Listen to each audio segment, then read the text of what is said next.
Morning, this is Mr. Willie in West Virginia. I woke up this morning early. Was going to go to the gym, but have been writing and thinking, and I thought I'd throw out a quick word, hopefully, and I may do one on Instagram also, about homelessness. We have a homelessness problem in our city, but nothing like a lot of other cities. I mean, I watched a documentary a while back where I believe it was LA has 50 square blocks of homeless people, and it's gotten to where it's completely out of control. How's that happen? Many years ago, I was almost forced into homelessness because of a government program that forced my landlord to sell his house. I don't understand everything that happened, but I do know that at one point I had 3 children. I was a single dad working my butt off to try and keep that house, and I had to find another home. And here in this area, we've had a gas and oil, a lot of gas and oil people moved to this area, which jacked rent up super high. So it was a challenge finding a place to live, and thank God I did. And I'm actually at this point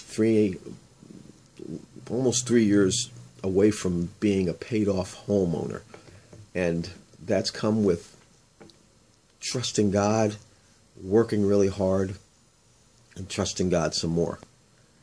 But not everybody has faith to believe that God can do things for them. So we have a homeless problem here.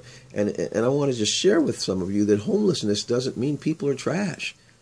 Doesn't mean that people have been stupid. It can happen because of a loss of employment. It can happen because of divorce. It can happen because of a lot of different reasons. And to just see someone walking around with a backpack and decide you're going to look down on them because they don't have a home and they look like they're trash is unfair. We treat animals better than we treat other humans. We treat things better than we treat other humans. And some of these people just need a little bit of compassion, a little bit of love. They're not looking for you to take them into their home. They're trying to find places to live, and sometimes it's in the woods, and sometimes it's an abandoned home, and sometimes it's it's a house that's being resided in. I mean, we've had people squatting on my street here, just getting into homes and just setting up. And you know what? Yeah, it's wrong, but what would you do if you had no place to live? I mean, I don't look at people and look down on people because they're walking around with backpacks on, or because they don't have a home, because they have a story. And, if you would take time to maybe sit down and talk with them, or visit the homeless shelter and sit down and talk with Lou Hortenzio or someone that works there and find out where some of these people come from, you'd probably be surprised that not all of them are just drug addicts and trashy people that you don't want to hang out with. I have been associated with a lot of the people from our mission, and I have a couple friends that are there. I know people that work there. What hearts to care about people.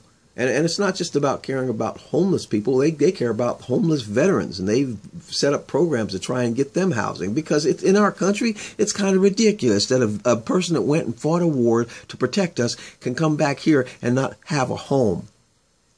They fought so that you would have a home, and so you'd have the freedom you have. But do you care? No. You just look at them and go, oh, there's some trashy homeless person. And it's a shame, because you treat your dog way better than you treat other people.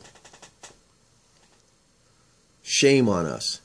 America, you know what? We may come close to being great at times, and just little acts of kindness that I see on the internet, but as far as a whole, we're not even close to being great. Again? No. Never have been. And it's a shame, because we have great opportunities here. We have great people here. We have all kinds of ways to be loving and kind. And there's a church on every daggone corner of this city, Clarksburg. There's no excuse why churches should have trust funds of millions of dollars and do nothing to help people that need it here. We'll send money off to Africa. We'll help somebody that comes here from another country with some kind of a donation, so we can feel good about what we do. But we won't help a person that lives right down the street. Maybe their house burned up. It's a shame. Our priorities are all screwed up. You know, and unfortunately, we don't love. We pick and choose who we love. We don't just love. We pick and choose who we want to love, and then it's not real love. Love is patient and is kind and it suffers long. It doesn't think about itself. Love doesn't fail. I can honestly say I've lived in America for 63 of my years, and I've seen love fail over and over and over and over and over again.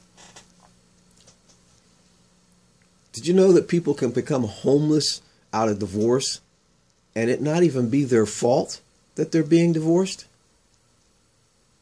Ask me how I know.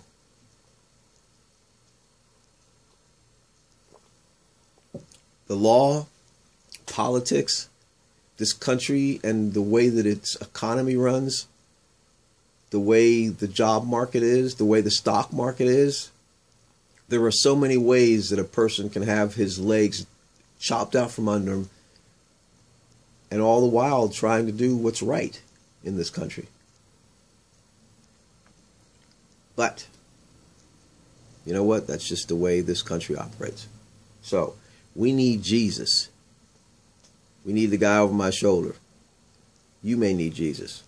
We all need God. If we're going to turn this thing around, we need people that care. I hope you're one of them. Hey, this is Mr.